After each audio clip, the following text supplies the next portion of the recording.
நண்பர்களே, இந்தியாவுக்கு ஒரு பிரச்சனைக்கு பிறகு இன்னொன்று வந்து விழுகிறது.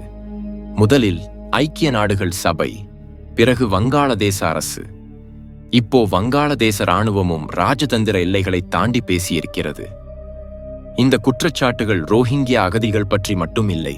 இந்த முறை நேரடியாக இந்தியாவுக்கு எச்சரிக்கைகளை விடுத்திருக்கிறார்கள். ஐக்கிய நாடுகள் சபை ஏற்கனவே இந்தியா மீது கடுமையான குற்றச்சாட்டுகளை வைத்தது. ரோஹிங்கியா அகதிகளை வலுக்கட்டாயமாக சிறைகளில் அடைத்து பிறகு கப்பல்களில் ஏற்றி கடலில் விட்டுவிடுகிறார்கள் என்று. அதன் பிறகு வங்காளதேசமும் குற்றம் சாட்டியது. இந்தியா புஷ்இன் என்ற தந்திரத்துடன் ரோஹிங்கியர்களை வலுக்கட்டாயமாக நம்முடைய எல்லைகளுக்குள் தள்ளுகிறது என்று. ஆனால் இப்போது நிலைமை இன்னும் மோசமடைந்து வருகிறது. இந்தியாவும் திரும்ப பதிலடி கொடுத்தது. வங்காளதேசத்துக்கு தெளிவாக சொல்லிவிட்டது, முதலில் உங்கள் நாட்டில் நியாயமான தேர்தல்களை நடத்துங்கள். இந்தியா மீது எப்போதும் விரல் நீட்டுவதை நிறுத்துங்கள். இதற்கிடையில் சிலிகுரி காரிடார் அருகில் சீனாவுக்கு ஏர்பேஸ் கொடுக்க தயாராகி வருவதாக செய்திகள் வந்தன. இந்தியா உடனடியாக 1971 ஆண்டில் பயன்படுத்திய ஏர்பேஸை மீண்டும் செயல்படுத்தியது. இப்போது அங்கு ரஃபேல் போர் விமானங்களும் S-400 பாதுகாப்பு அமைப்புகளும் ஏற்பாடு செய்யப்பட்டுள்ளன. வங்காளதேசத்துடன் தொடர்புடைய இதுபோன்ற ஆச்சரியமான செய்திகள் ஒவ்வொன்றாக வெளியே வருகின்றன. இவை அனைத்தையும் இன்று பேசிக்கொள்வோம். நண்பர்களே, இந்த கதை ஒரு அச்சுறுத்தலில் இருந்து தொடங்குகிறது. அது இந்தியாவின் உள்ளேயே வளர்ந்து கொண்டிருக்கிறது. நாம் இதை நீண்ட காலமாக புறக்கணித்து வந்தோம். இப்போது இந்தியா அதை சுத்தம் செய்ய ஆரம்பித்தவுடன் எல்லைகளில் கலவரம் தொடங்கியது. கோடிக்கணக்கான வங்காளதேச குடிமக்களும் ரோஹிங்கியர்களும் இந்தியாவில் சட்டவிரோதமாக இருக்கிறார்கள் என்று சொல்லப்படுகிறது. சில அறிக்கைகளில் இந்த எண்ணிக்கை 2 கோடி வரை காட்டப்படுகிறது. ஆனால் உண்மையான கணக்குகள் இன்னும் ரகசியமாகவே உள்ளன. இந்தியா இந்த சட்டவிரோதமாக வந்தவர்களை அடையாளம் கண்டு அவர்களை வெளியே அனுப்ப ஆரம்பித்தவுடன் விஷயம் சாதாரண சட்டங்களை தாண்டி எல்லை பதற்றமாக மாறியது. இவர்களில் பலர் மியான்மரில் இருந்து தப்பி இந்தியாவுக்கு வந்தவர்கள். ஆனால் இப்போது இந்தியா அவர்களை திரும்ப அனுப்ப ஆரம்பித்துள்ளது. வங்காளதேச இராணுவம் இதை புஷ்இன் என்று அழைத்து எதிர்த்தது. இராணுவ செயல்பாட்டு இயக்குனர் பிரிகேடியர் ஜெனரல் நஜிமுத்தாவ்லா கூறினார், இது தாங்க முடியாதது. நிலைமை மோசமானால் இராணுவம் பின்வாங்காது. இந்தியா தெளிவாக கூறியது, இந்த நபர்கள் சட்டவிரோதமாக வந்தவர்கள் மட்டும் இல்லை, பல சந்தர்ப்பங்களில் குற்றங்களுடன் தொடர்புடையவர்களும் கூட. அவர்களை சட்டப்படி வங்காளதேச எல்லை பாதுகாப்புக்கு ஒப்படைத்தோம். ஆனால் டாக்கா அரசு இதை வலுக்கட்டாய தள்ளும் சதியாக காட்டுகிறது. விஷயம் இங்கு முடியவில்லை. வங்காளதேசம் இப்போது இந்த பிரச்சனையை ஐக்கிய நாடுகள் சபை வரை கொண்டு செல்ல வேண்டும் என்று கூறுகிறது. இந்தியாவை உடனடியாக இந்த நடவடிக்கைகளை நிறுத்து என்று கோருகிறது. விஷயம் எவ்வளவு எளிதாக தெரிகிறதோ அவ்வளவு குழப்பமாகவும் உணர்ச்சிகரமாகவும் மாறுகிறது. இந்தியா மீது சர்வதேச அழுத்தம் நாளுக்கு நாள் அதிகரித்து வருகிறது. ஐக்கிய நாடுகள் சபை ஏற்கனவே ஆய்வு செய்கிறது, இந்தியா ரோஹிங்கியா அகதிகளை கப்பல்களில் ஏற்றி கடலில் விட்டுவிட்டதா என்று. இப்போது வங்காளதேசமும் ஐக்கிய நாடுகள் சபையில் எழுப்பப் போவதாக மிரட்டுகிறது. இந்த சர்ச்சை வங்காளதேசத்தின் உள்ளேயே குழப்பமான நேரத்தில் தொடங்கியது. அங்கு இடைக்கால அரசு செயல்படுகிறது, முகமது யூனுஸ் தலைமையில். இராணுவம் மற்றும் யூனுஸ் அரசுக்கு இடையே தேர்தல் பற்றிய வேறுபாடுகள் அதிகரித்துள்ளன. இராணுவம் விரைவில் தேர்தல்கள் நடக்க வேண்டும் என்று விரும்புகிறது. ஆனால் யூனுஸ் அரசு மற்றும் அமெரிக்க கொள்கைகள் ஒன்றுக்கொன்று மோதுகின்றன. அமெரிக்கா மியான்மரில் இருந்து வந்த ரோஹிங்கியர்களுக்கு மனிதாபிமான உதவி வழியை திறக்க வேண்டும் என்று கூறியது. இதனால் வங்காளதேச இராணுவம் கோபமடைந்துள்ளது. இராணுவத் தலைவர் கூறினார், அரசு பல முடிவுகளை எடுக்கும்போது எங்களுக்கு தகவல் கூட கொடுப்பதில்லை. இதற்கிடையில் அரசு இந்தியா மீது குற்றச்சாட்டுகளை வைத்தது. இந்தியா நம்முடைய நாட்டை அசாதாரணமாக்குகிறது என்று. இதற்கு இந்தியா கடுமையாக பதிலளித்தது. வெளியுறவு அமைச்சக பிரதிநிதி ரணதீர் ஜெய்ஸ்வால் கூறினார், உங்கள் உள் பிரச்சனைகளின் பொறுப்பை நீங்களே ஏற்கவும், மற்றவர்கள் மீது குற்றச்சாட்டுகளை வைத்து எதுவும் சாதிக்க முடியாது. இந்தியா இப்போது தனது கிழக்கு எல்லைகளில் முழு எச்சரிக்கை நிலையில் பாதுகாப்பு நடவடிக்கைகளை எடுத்துள்ளது. குறிப்பாக சிலிகுரி காரிடார், இதை சிக்கன் நெக் என்று அழைக்கிறார்கள். இங்கு ரஃபேல் போர் விமானங்களும் S-400 அமைப்புகளும் ஏற்பாடு செய்யப்பட்டுள்ளன. இந்த பகுதி மிகவும் முக்கியமானது. ஏனெனில் இங்கிருந்து முழு வடகிழக்கு இந்திய பகுதிகள் இணைக்கப்படுகின்றன. இங்கு அச்சுறுத்தல் வந்தால் நிலைமை மிகவும் தீவிரமாகும். ட்ரோன்களுடன் கண்காணிப்பை அதிகரித்துள்ளனர். எல்லை பாதுகாப்பை இன்னும் கடுமையாக்கியுள்ளனர். இப்போது கவலை என்னவென்றால், வங்காளதேச இடைக்கால அரசு சீனா மற்றும் பாகிஸ்தானுடன் நெருக்கமாகி வருவதாக தெரிகிறது. செய்திகள் வருகின்றன. வங்காளதேச JF-17 போர் விமானங்களை வாங்க தயாராகி வருகிறது. அவற்றை வடக்கு வங்காளதேசத்தில் அமைத்தால் இந்திய பாதுகாப்புக்கு ஆபத்து ஏற்படலாம்.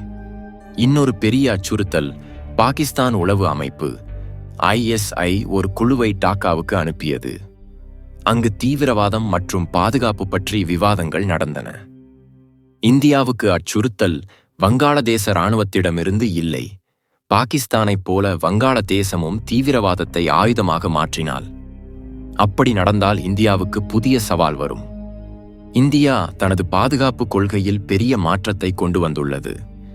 S-400 மற்றும் ரஃபேல் ஏற்பாடுகள் அதன் தெளிவான அடையாளம். இந்தியா இனி பாதுகாப்பு மட்டும் செய்யாது, தேவைப்பட்டால் பழிவாங்கவும் செய்யும்.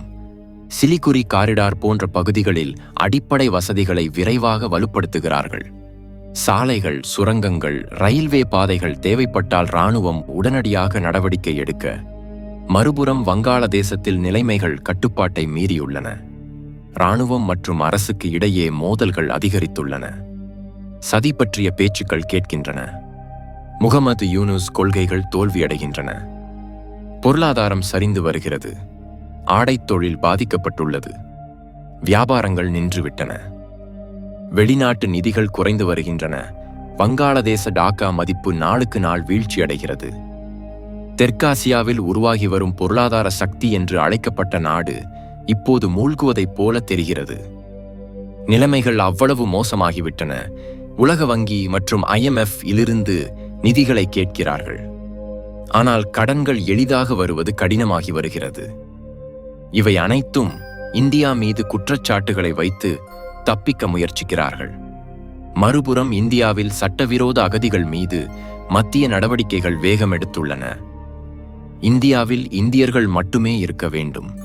சர்வதேச அழுத்தம் எவ்வளவு இருந்தாலும், ஐக்கிய நாடுகள் சபை நடவடிக்கை எடுத்தாலும் இந்தியா பின்வாங்காது. இந்தியா ஏற்கனவே கூறியது, இந்த நபர்கள் மீது யாருக்காவது பரிதாபம் இருந்தால் அவர்களை உங்கள் நாடுகளுக்கு எடுத்துச் செல்லுங்கள். இந்தியாவில் பல கலவரங்களில் இவர்களின் பங்கு உள்ளது. டெல்லியில் இருந்து முர்ஷிதாபாத் வரை இப்போது அவர்களை அடையாளம் கண்டு வெளியே அனுப்பும் நேரம் வந்துவிட்டது. மத்திய மேற்கு வங்காள அரசு மீதும் கடுமையாக இருக்க வேண்டும். ஏனெனில் அங்குதான் பல சட்டவிரோத வங்காளதேசிகள் குடியேறியுள்ளனர். இந்தியாவின் போர் உத்தியை புரிந்து கொள்ள நாம் 1971 ஆண்டுக்கு திரும்ப வேண்டும். அப்போது இந்தியா வங்காளதேசத்துக்கு சுதந்திரத்தை கொண்டு வந்தது. அப்போதைய நட்பு இப்போது அரசியல் மற்றும் வெளி அழுத்தங்களில் சிதைந்துவிட்டது. சீனா இந்த வாய்ப்பை பயன்படுத்திக் கொண்டது. ஒன் பெல்ட் ஒன் ரோட் திட்டத்துடன் வங்காளதேசத்தில் அரபு டாலர்களை முதலீடு செய்தது. சட்டோகிராம், பிராடிப் துறைமுகம், பத்மா பாலம் போன்ற திட்டங்கள் இப்போது சீனா உத்திகளின் பகுதியாகிவிட்டன. சீனா விரும்புவது இந்தியாவை கிழக்கு எல்லைகளில் சிக்க வைத்து அருணாசல மற்றும் தென் சீனா கடல் மீது தனது பாதையை எளிதாக்க வேண்டும். அதற்காக வங்காளதேசத்துக்கு பொருளாதார மற்றும் இராணுவ உதவி அளிக்கிறது. கடற்படைக்கு நீர்மூழ்கி கப்பல்களை கொடுத்தது. இப்போது போர் விமான ஒப்பந்தமும் தயாராகி வருகிறது. இந்தியா அதனால் இப்போது தீர்மானமான நடவடிக்கைகளை எடுக்கிறது. சிலிகுரி காரிடாரில் இருந்து திரிபுரா, மிசோரம், நாகாலாந்து வரை இராணுவ தயாரிப்புகளை அதிகரித்துள்ளனர். எல்லைகளில் 24 மணி நேர ட்ரோன் கண்காணிப்பு, PSF மற்றும் இராணுவத்துக்கு இடையே உடனடி ஒருங்கிணைப்பு. எந்த ஊடுருவலின் தகவலும் உடனடியாக கிடைக்கும். ஆனால் அச்சுறுத்தல் வெளியில் இருந்து மட்டும் இல்லை, உள்ளே இருந்தும். பல உள் சக்திகள் இந்தியா விரோத செயல்களில் ஈடுபட்டுள்ளன.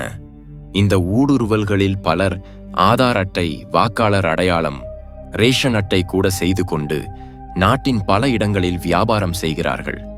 உளவு அமைப்புகள் அவர்கள் மீது கண்காணிப்பை அதிகரித்துள்ளன.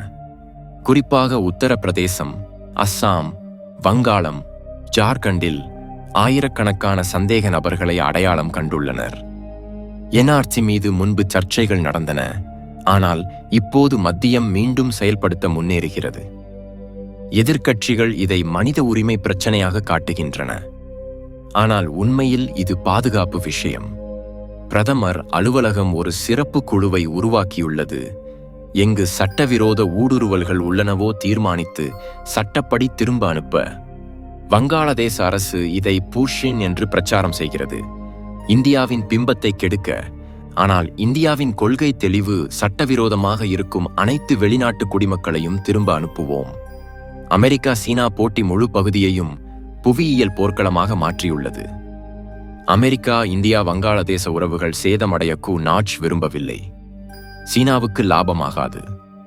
அதனால் வாஷிங்டன் இரு நாடுகளுக்கு இடையே ரகசிய பேச்சுக்களை அறிவுறுத்தியது.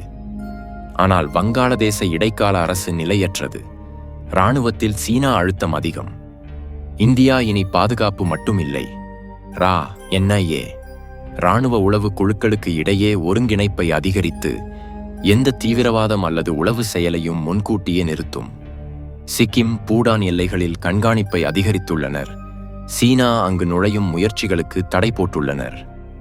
இந்தியாவின் ராஜதந்திரம் 3 முக்கிய துறைகளில் சுறுசுறுப்பாக உள்ளது: உள் பாதுகாப்பு, எல்லை நிலைத்தன்மை, சர்வதேச நிலையை வலுப்படுத்துதல்.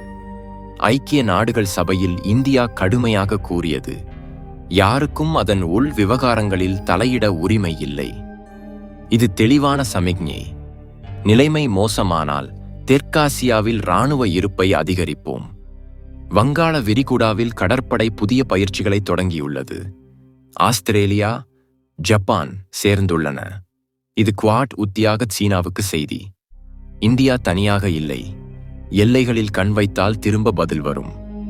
மிகவும் சுவாரஸ்யமான மாற்றம். இந்தியா காத்திருந்து பார்ப்பதை நிறுத்தி சுறுசுறுப்பாக கட்டுப்பாட்டை எடுக்கிறது. அச்சுறுத்தல் எங்கிருந்து வருகிறதோ அங்கு சென்று முடிக்கிறது. வடகிழக்கு இந்தியாவில் பழைய ஏர்பேஸ்கள் செயல்படுத்தப்பட்டுள்ளன. சிலிகுரி காரிடார் சுற்றி ரஃபேல், சுகோய், MiG-29 குழுக்கள் ஏற்பாடு செய்யப்பட்டுள்ளன. நிலைமை மோசமானால் உடனடி பதிலடி சாத்தியம். வங்காளதேச இராணுவத்தில் 2 குழுக்கள் உருவாகியுள்ளன: சீனா ஆதரவாளர்கள், இந்திய ஆதரவாளர்கள். இது இந்தியாவுக்கு பெரிய வாய்ப்பு. பழைய உறவுகளை சுறுசுறுப்பாக்கி ஆபரேஷன் சமதா தொடங்கியது. ஜனநாயக சக்திகளுக்கு ஆதரவு. சீனா பாகிஸ்தான் குழுவை பலவீனப்படுத்துதல். டாக்காவில் இந்திய தூதரகத்தில் ரகசிய கூட்டங்கள் நடந்தன.